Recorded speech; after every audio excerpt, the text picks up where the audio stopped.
सरकार गौशालाओं के अनुपात से दुगनी भूमि का आवंटन करे। व्यक्तिगत जर्सी हॉलिस्टीन गौवंश नहीं लेगी गौशालाएं। उदयपुर जिले की पंजीकृत गौशालाओं के संगठन ने मुख्यमंत्री राजस्थान सरकार के नाम जिला कलेक्टर को ज्ञापन दिया। जिला गौशाला संगठन अध्यक्ष प्राणी मित्र श्यामलाल चौबीसा ने बताया कि आज गौशाला के द्वारा विभिन्न मांगों को लेकर मुख्यमंत्री के नाम ज्ञापन दिया गया, जिसमें प्रमुख रूप से गौशाला में संधारित गौवंश के अनुपात में भूमि होना आवश्यक है। भूमि बराबर नहीं होने से गौवंश को ठूस ठूस के रखा जाता है और गौवंश के साथ न्याय नहीं होता, जबकि 100 गौवंश के लिए 6 बीघा भूमि का प्रावधान होता है और ऐसे में एक गौशाला में 200 गौवंश होने पर 2 बीघा में गौशाला का संचालन किया जाता है, तो गौवंश को व्यवस्थित रखने की सुलभता नहीं हो पाती। इसलिए गौवंश को ठूस ठूस कर रखा जाता है। इसलिए सरकार अपने माध्यम से सूचनाएं मंगवाए कि जितने गौवंश हैं गौशाला में हैं, उसके अनुपात में दुगनी भूमि का आवंटन हो। अश्विनी ने गौशाला में मजदूर की समस्या विशेष रूप से रहती है। गौशाला में कार्य करने वाले मजदूरों को नरेगा योजना से जोड़ा जाना चाहिए, जिससे गौशाला में कार्य करने वाले मजदूरों की समस्या से निजात मिल सके। शालिनी राजावत संगठन मंत्री ने अवैध रूप से जो भी गौवंश ले जाता है, जिन्हें गौभक्तों को द्वारा पकड़ा जाता है, तो उन्हें डायरेक्ट गौशाला में नहीं रखा जाएगा। उन्हें पुलिस प्रशासन के माध्यम से रिपोर्ट दर्ज कराकर गौशाला में सुपुर्द किया जाए ताकि सुलभता रहे। गजेंद्र औदिच्य महामंत्री के अनुसार डेयरी संचालक एवं पशुपालक जर्सी हॉलिस्टीन विदेशी नस्ल की गायों को रखकर दूध दुहा लेते हैं और अंत में दूध देना बंद कर दे। ऐसे अनुपयोगी होने पर वह छोड़ देते हैं और उन्हें गौशाला में रखना पड़ता है, जो बीमारी का घर होती हैं। व्यक्तिगत गौवंश को गौशाला लेने के लिए बाध्य नहीं है।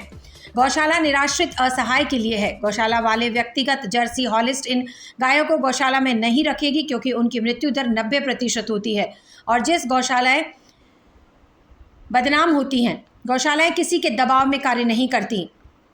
गौशालाएं सरकार और समाज का काम कर रहे हैं, इसलिए सरकार की जिम्मेदारी बनती है कि पुलिस प्रोटेक्शन गौशालाओं को सदैव मिलता रहे। गौशाला में निश्चित रूप से असहाय के लिए है।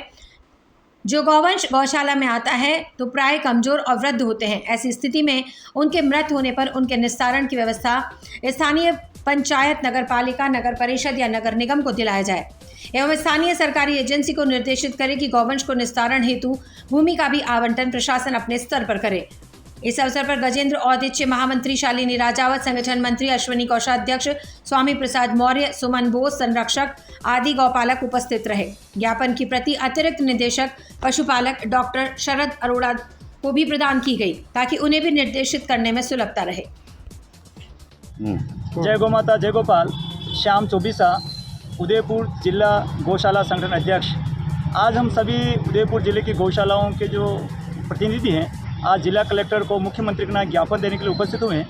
मुख्य तौर से गौशालाओं की बड़ी समस्या है।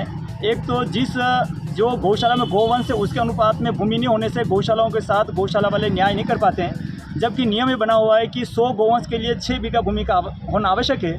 और जब 2-2 बीघे में 200 गायें वाली गौशालाएँ 2-2 बीघे में रहती तो वहाँ गौशाला के साथ कैसे न्याय होगा? जबकि गोचर ओरण पर गाय का अधिकार है और गाय पर उस गोचर पर अधिकार अन्य लोग कर रहे हैं और गाय को अधिकार से मुक्त रखा हुआ है। इसलिए सरकार से मांग की जाती है कि गौशाला को अतिशीघ्र गौशाला के अनुपात में भूमि का आवंटन की जाए, ताकि जिससे गौशाला के साथ न्याय हो।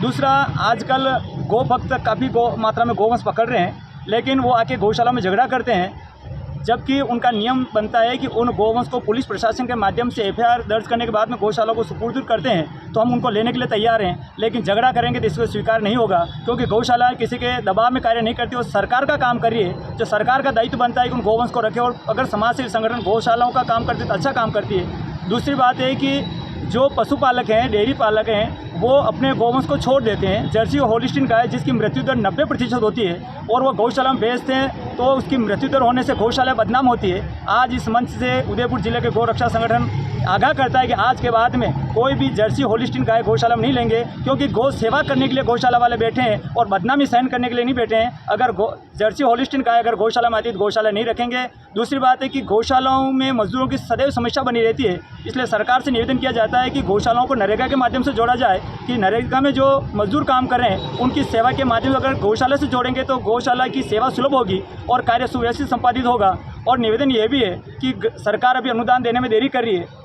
निवेदन किया जाता है कि अति शीघ्र अनुदान प्रदान करें। जैसे कि आज जो ज्ञापन दिया उसमें आपकी क्या विशेष मांग है? विशेष मांगे गौशाला के अनुपात में गौशालाओं को भूमि आवंटन करना आवश्यक है। उसके अनुपात में गौशालाएं गोवंश नहीं रखेगी, क्योंकि बहुत सारे संगठनों और अखबारों में आता है कि जिला कलेक्टर का आदेश से गाय रखनी पड़ेगी। जब गौशाला में व्यवस्था ही नहीं होगी, जगह नहीं होगी, तो गोवंश किस आधार पर रखेंगे? इसलिए सरकार पहले भूमि आवंटन करे। और ये भी निवेदन है कि सरकार से कि गौशाला के अलावा गायों के लिए चारा बोने के लिए भूमि आवंटन करें, ताकि वहाँ हरा चारा उत्पन्न होगा तो गायों को मिल पाएगा। मैं यही मांग करते हैं कि सरकार हमारी मांगों को स्वीकार करें। और हम आगाह करते हैं कि जर्सी होलिस्टीन गाय गौशाला में नहीं ली जाएगी, और जो भी गोवंश पकड़ के लाते हैं उनको पुलिस प्रशासन के माध्यम से सौंपेंगे तो हम स्वीकार करेंगे, बाकी नहीं स्वीकार करेंगे। धन्यवाद।